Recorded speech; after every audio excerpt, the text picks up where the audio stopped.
ముందు శ్రీవారి భక్తుల ముందు పెట్టాం. రైట్. వెంకటరెడ్డి గారు 2019 నుంచి 2024 మధ్య టీటీడీ ధర్మకర్తల మండలి, అదే మన టీటీడీ బోర్డు అంటాం, ప్రజలకి టీటీడీ బోర్డు అంటే అర్థమవుతుంది, తీసుకున్న నిర్ణయాల్లోని దాపరేఖాన్ని మెయింటైన్ చేశారు. ఏ కాంట్రాక్ట్కి ఎవరేమి ఇచ్చారు కూడా తెలియదు. ఇది భానుప్రకాష్ రెడ్డి గారు లేవనెత్తుతున్న మొదటిది. రెండోది, కొద్దిసేపటి కిందట మంత్రి డోలా వీర బాలాంజనేయ స్వామి ఆయన కొన్ని వ్యాఖ్యలు చేశారు. అంటే 2019 వరకు నందిని, అంటే కర్ణాటకకు చెందిన నందిని సంస్థ నెయ్యిని పంపిణీ చేసేది 50 ఏళ్ళుగా. కానీ మీరు వచ్చిన తర్వాత తమిళనాడుకి చెందిన వేరే కాంట్రాక్ట్కి అప్పగించారు, దానిలో కల్తీ జరిగింది అన్నది రెండోది. 3, లడ్డు టేస్ట్ తగ్గిపోయింది, నాణ్యత తగ్గిపోయింది, చాలా ఆరోపణలు వచ్చింది అందుకే అన్నది నేతలు చెప్తుంది. సతీష్ గారు, మనం మాట్లాడటానికి కొంచెం అన్న అర్థం పర్థం ఉండాలి. ఎందుకంటే ఒక సెన్సిటివ్ అంశం, ఒక 140 కోట్ల మంది హిందువుల మనోభావాలను దెబ్బతీసేటటువంటి అంశం. వెంకటేశ్వర స్వామితో రాజకీయాలు చేస్తే పుట్టగతులు ఉండవన్న సంగతి చంద్రబాబు నాయుడు గారికి కూడా తెలిసినటువంటి సంగతే. కానీ ఇప్పుడు ఎందుకు ఇట్లాంటి వ్యాఖ్యానాలు చేశాడు? అసలు ఎంత దారుణం అంటే, ఒక మనిషి కూడా, ఒక మనిషిగా ఎవరూ కూడా తిరుపతి వెంకటేశ్వర స్వామి మీద, ఆయన ప్రసాదం మీద చేయనటువంటి వ్యాఖ్యలు నిజంగా అందరు హిందువులను కూడా దెబ్బతీసేటట్టుగా వ్యాఖ్యలు. ఎందుకంటే చంద్రబాబు నాయుడు గారు కూడా గడిచిన 5 సంవత్సరాల్లో తిరుమల వెళ్ళారు. మరి అదే జంతువుల నెయ్యితో తయారు చేసిన లడ్డులు తిన్నాడా? వాళ్ళ మనవడికి అదే పెట్టాడా? మోడీ గారు అదే తిన్నాడా? భానుప్రకాష్ రెడ్డి గారు అదే తిన్నారా? ఇప్పుడు మీరు చేసినటువంటి ఆరోపణలో మీరు 2 సార్లు గుచ్చి భానుప్రకాష్ రెడ్డి అదే తిన్నాం కదా, వినండి, అదే తిన్నారా? అదే తిన్నారా? మీరు పెట్టారు,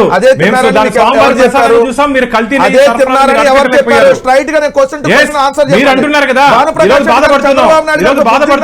అధికారం ఉంది కదా అని చెప్పి స్వామి ప్రసాదంగా స్వీకరించాం. పవిత్రమైనటువంటి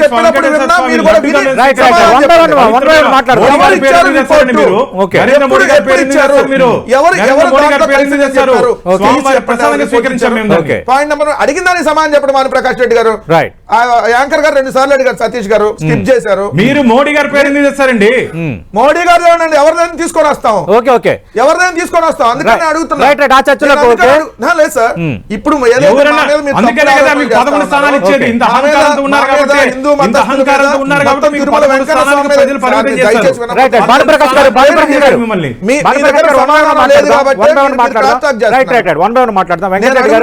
మీరు ఏ రిపోర్ట్ ఆధారంగా, ఎవరిచ్చిన రిపోర్ట్ ఆధారంగా చెప్పారు, ఎవరిచ్చారు చూపించారు. మీరు అడగడంలో తప్పులేదు. భానుప్రకాష్ రెడ్డి గారు అనేది ఏంటంటే, ఏ ఆధారము లేకుండా, ఏ రిపోర్టు లేకుండా, ఎక్కడ ఈ విషయం తేలకుండా ముఖ్యమంత్రి స్థాయి వ్యక్తి రిపోర్టు ఉంది కాబట్టి సతీష్ గారు పడ్డట్టుగా. ఇప్పుడు మీరు భానుప్రకాష్ గారు ఒక అంశాన్ని ప్రస్తావించినప్పుడు, ఇదిగోండి ఫలానా మా దగ్గర ఈ ఆధారం ఉంది అని చెప్పాలి. ఇప్పుడే టీటీడీ ఈఓగా వీళ్ళు నియమించినటువంటి ఈఓ శ్యామలరావు ఏం చెప్పారు, వెజిటబుల్ ఫ్యాట్ అనేది మొన్న వచ్చిందని ఆయన చెప్పాడు. అది కూడా ఇప్పుడు సప్లై చేస్తుంది. దాంట్లో అసలు గడిచిన ప్రభుత్వం సప్లై చేసినా, ఇప్పుడు సప్లై చేసినా దాని విధానం ఎంత ఉంటుందో ఆయన మెంబర్ గా పనిచేస్తారో ఆయనకు ఐడియా ఉంటుంది. మొత్తం 3 రకాల టెస్టులు చేస్తారు సార్. అది కూడా ఎవరైతే ఆ నెయ్యి సంబంధించినటువంటి కంపెనీకి సంబంధించినటువంటి ప్రతినిధి ఉంటారు, ఇక్కడ టీటీడీకి సంబంధించినటువంటి ఏదైతే టీటీడీకి సంబంధించిన ప్రతినిధి ఉంటారు, వీళ్ళు ప్రతి ఒక్క ట్యాంకుని, వచ్చేటటువంటి ఆవి నెయ్యి ట్యాంక్ ఏదైతే వస్తుందో ఆ నెయ్యి ట్యాంక్ ని 3 రకాల టెస్టులు 2 గంటలకు పైగా టెస్టులు జరుగుతాయి సార్. చేసిన తర్వాత ఎలా చేస్తారు? ఆ టెస్టులు ఏంటి? మాయిశ్చర్ కంటెంట్ ఉందా లేదా, foreign vegetable oil, foreign animal oil, ఈ 3 టెస్టులు చేసి ఏమి లేవని తేలిన తర్వాతే నెయ్యిని ఎలా చేస్తారు. ఇది ప్రొసీజర్. అంతకుముందు 5 ఏళ్ళు జరగని, అంతకుముందు 5 ఏళ్ళు ఇప్పుడు జరిగిన ఇదే ప్రొసీజర్. సో ఎక్కడా కూడా ఆవు నెయ్యిలో మీరు అన్నట్టుగా ఈ ఫ్యాట్ కలిసింది, మీరు అన్నట్టుగా ఏదైతే జంతువుల నెయ్యి కలిసింది అనేది ఎక్కడ లేదు, అది ఎప్పుడు జరగదు. నిజంగా అట్లాంటిది జరిగి ఉంటే మేము నాశనం అయితే చచ్చిపోతాం సార్. లేదంటే అట్లా ఆరోపణలు చేసిన సర్వనాశనం అవుతారు. అదే కుటుంబ సభ్యులను ప్రమాణ స్వీకారం చేయమని అడిగారు. ఎందుకంటే వైవి సుబ్బారెడ్డి గారు ఆల్రెడీ నిన్న సవాల్ చేశారు, నేను నా కుటుంబ సభ్యులను తీసుకొని వచ్చి ఇదే తిరుమల వెంకన్న సాక్షిగా ప్రమాణం చేస్తాము. మీరు చంద్రబాబు నాయుడు గారు వాళ్ళ కుటుంబ సభ్యులు వాళ్ళ మనవని తీసుకొని వచ్చి ప్రమాణం చేస్తారని అడిగారు. మరి దానికి సమాధానం చెప్పండి. 2, మీరు ఊరక ప్రతిదానికి ఏదో మా ప్రభుత్వంలో ఏది జరగకపోయినా జరిగిందని చెప్పి ఆరోపణలు చేసేటటువంటి నీచ స్థాయికి మీరు దిగదారన్న విషయం క్లియర్ గా అర్థం అవుతా ఉంది. నేను సూటిగా అడుగుతా ఉన్నా, సిబిఐ ఎంక్వైరీ చేయించండి. ఏదైతే ఈ ఆవు నెయ్యిలో కలిసిందనే దాని మీద మీరు దానికి సిద్ధంగా ఉన్నారా? ఓకే, దానికి సిద్ధంగా ఉన్నారా? భానుప్రకాష్ రెడ్డి గారు ఇప్పుడు ఇంకొకటి సార్, తిరుపతి విజిలెన్స్ కు సంబంధించి ఇప్పుడు ఈ విచారణ అని పెట్టిన అధికారి ఒక ముస్లిం ని నాన్ హిందువుని తీసుకొని వచ్చి కరీముల్లా అనేటటువంటి అతను తీసుకొని వచ్చి పెట్టారు. మీకు అది కనీసం అదన్నా ఐడియా ఉందా? భానుప్రకాష్ రెడ్డి గారు కరీముల్లా షరీఫ్ ఎవరో ఐడియా ఉందా? ఇప్పుడు దీనికి విచారణ చేస్తున్న అధికారి మీకు తెలుసా? మరి మీరు హిందూ మత భక్తుడిగా బాగా బిల్డప్ ఇస్తా ఉంటారు కదా సార్ కూర్చొని. నిజంగా మీకు భక్తి ఉంటే, నిజంగా మీకు భక్తి ఉంటే మరి ఇట్లాంటి అధికారులు ఎందుకు తీసుకొని వచ్చేసారు? చెప్పండి. కరీముల్లాతో పాటు 60 మంది అధికారులు ఉన్నారండి. అందరూ ముస్లింలు లేరు. కరీముల్లాతో పాటు 60 మంది అధికారులు ఉన్నారు. కరీముల్లాతో పాటు 60 మంది అధికారులు ఉన్నారు. ఇప్పుడు ఈ విచారణకు ఈ అధికారిని ఎందుకు వేశారో సమాధానం నేను అడుగుతున్నా. మీరు మరి రెండో అంశం వచ్చేటప్పటికి అంటే వెంకటరెడ్డి గారు ముస్లిం చెందిన అధికారిని మీకేం బాధ? విజిలెన్స్ అనేది ప్రభుత్వానికి బాధ లేదు, మీకేం బాధ? ఓకే, ప్రభుత్వానికి సంబంధించిన ఒక వ్యవస్థ అది విజిలెన్స్ అనేది. ఐపీఎస్ లో ముస్లింస్ ఉంటారు, గ్రూప్ 1 ఉంటారు, హిందూ మత భక్తులను ఉంటారు, లేదంటే హిందూ మతం మీద నమ్మకం లేనటువంటి వ్యక్తులను తీసుకొని వచ్చి దానికి విచారణ అధికారికి వేస్తారా? వేసి మీరు ఎట్లాంటి రిపోర్టులు కోరుతా ఉన్నారు? ఏ విధంగా ఈ రోజు మీరు ఒక అంటే ఈ రాష్ట్రంలో మతాల మధ్య చిచ్చు పెట్టాలనేటువంటి ఆలోచనకు తెరలేపారా? కనీసం బుద్ధి జ్ఞానం ఉండాలి సార్. మనం మాట్లాడేటప్పుడు ఏ అంశం మీద మాట్లాడాలి, దేని మీద మాట్లాడకూడదు తెలియకుండా మీ 100 రోజుల పరిపాలన మొత్తం చెత్త పరిపాలనగా ఉంది కాబట్టి ఏ ఒక్క స్కీమ్ ని ఇంప్లిమెంట్ చేయకుండా రోజుకొకటి తెర మీదకి వస్తా ఉంది కాబట్టి మీరు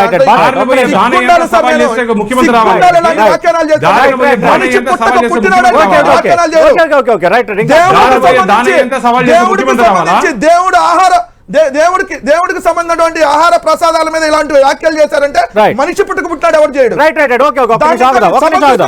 అది కూడా మిమ్మల్ని కూడా ఏం మాట్లాడతారండి? మనిషి పుట్టుక పుట్టినోడు దేవుడితో రాజకీయాలు చేయడు. 5 సంవత్సరాలు మార్చింది జగన్మోహన్ రెడ్డి. దేవస్థానాన్ని ధనార్జన క్షేత్రంగా మార్చింది జగన్మోహన్ రెడ్డి. కమిషన్ తీసుకున్న చైర్మన్ మీ ప్రభుత్వంలో, టీటీడీ చైర్మన్ గా కమిషన్ తీసుకుంది మీ ప్రభుత్వంలో, టీటీడీ చైర్మన్ గా కమిషన్ తీసుకుంది మీ ప్రభుత్వంలో. ఎప్పుడు అలాంటి జరగల. వెంకటరెడ్డి గారు టెస్టులు చేస్తే దాన్ని ఒక్క నిమిషం వెంకటరెడ్డి గారు, ఇక్కడ గత 5 ఏళ్లలో మీ హయాంలో కొన్ని తప్పులు జరిగాయని విజిలెన్స్ నివేదికకు సంబంధించి ఒక చర్చ జరుగుతుంది. మీకు అడుగుతున్నా సార్, మీకు అడుగుతున్నా. ఇప్పుడు వాళ్ళు ఎంత తప్పులు జరిగినాయి అంటే దాని మీద ఎంక్వైరీ చేయమంటున్నావు, సిబిఐ వేసుకోమంటున్నావు. ఇంతకంటే ఇంకేం పెద్దది వాళ్ళ ఎంక్వైరీ. నేను అడుగుతుంది ఏంటంటే ఓకే, భానుప్రకాష్ రెడ్డి గారు ఆయన చెప్పారు, మీ వర్షం మీరు చెప్తున్న వైఎస్ఆర్ కాంగ్రెస్ పార్టీగా అంటే ఏ ఆధారం లేకుండా, ఏ రిపోర్టు లేకుండా, ప్రమాణాలకు సంబంధించో టెస్టింగ్ సంబంధించో ఎలాంటి ఒక పేపర్ అందకుండానే ముఖ్యమంత్రి స్థాయిలో ఉన్న వ్యక్తి ఈ వ్యాఖ్య చేస్తారా? ముఖ్యమంత్రి తిరుమల అపవిత్రం చేశారని, తర్వాత ప్రసాదంలో ఎప్పుడు ఏం వ్యాఖ్యానాలు చేసినా మీకు అర్థం అవుతుంది. అసలు మతుండి మాట్లాడుతున్నారా లేదా మతి లేకుండా మాట్లాడుతున్నారు? అమరావతిలో ఉష్ణోగ్రతలు తగ్గించండి, అసలు నేను ఈ భూమి మీద మొత్తం లేదా ఏది పడితే అది వ్యాఖ్యానాలు. ఇప్పుడు నేను అడుగుతున్నా క్లియర్ గా, ఇప్పుడు సిబిఐ ఎంక్వైరీ అని ప్రమాణం, దేవుడి సాక్షిగా ప్రమాణం ఒకటి, సిబిఐ ఎంక్వైరీ, ఈ రెండింటికి రండి. మేము మా వైవి సుబ్బారెడ్డి గారు వస్తారు, అట్లానే కరుణాకర్ రెడ్డి గారు తీసుకొని వస్తాం. మీరు తీసుకొని వస్తారా? చంద్రబాబు నాయుడు గారు, లోకేష్ ఫ్యామిలీని ఇద్దరిని తీసుకొని రండి, దేవుడి సాక్షిగా ప్రమాణం చేద్దాం సార్. అంటే చంద్రబాబు నాయుడు రావక్కర్లేదు, మేము అలయన్స్ లో ఉన్నాం కాబట్టి అవసరం అయితే మేమే వస్తాం. పని మనుషులను లేదా ఇంకోళ్ళని తీసుకొని ప్రమాణం చేస్తారా? చంద్రబాబు నాయుడు ఎలిగేషన్ చేసిన ముఖ్యమంత్రి ఎందుకు రాడు? ఎందుకు దేవుడు అంటే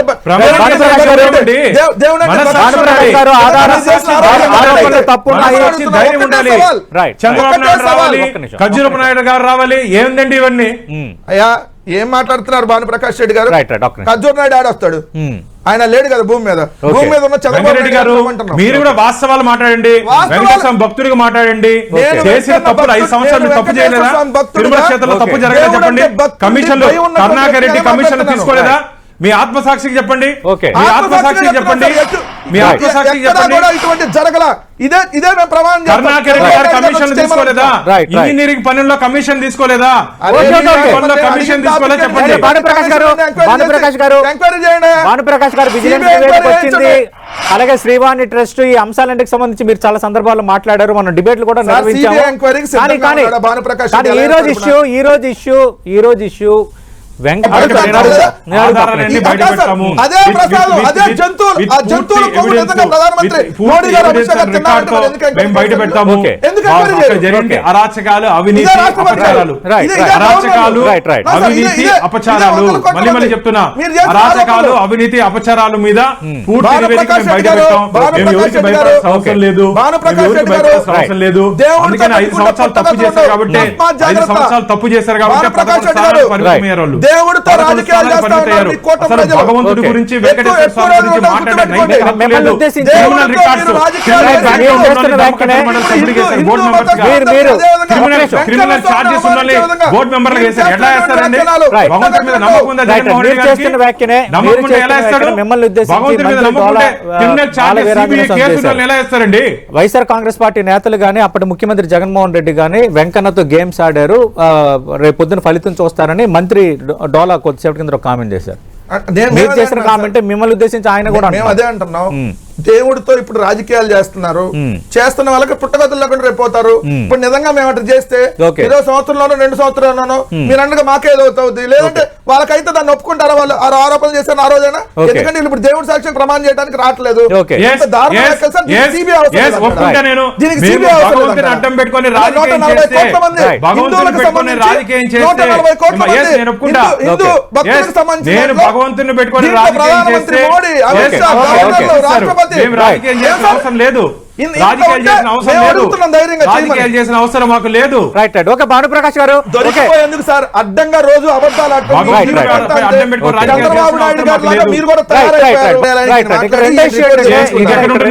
రిపోర్ట్ అక్కడికి పోయింది, రిపోర్ట్ అక్కడికి పోయింది, రిపోర్ట్ అక్కడికి పోయింది, మీకు నాకు పంపిణీ కదా.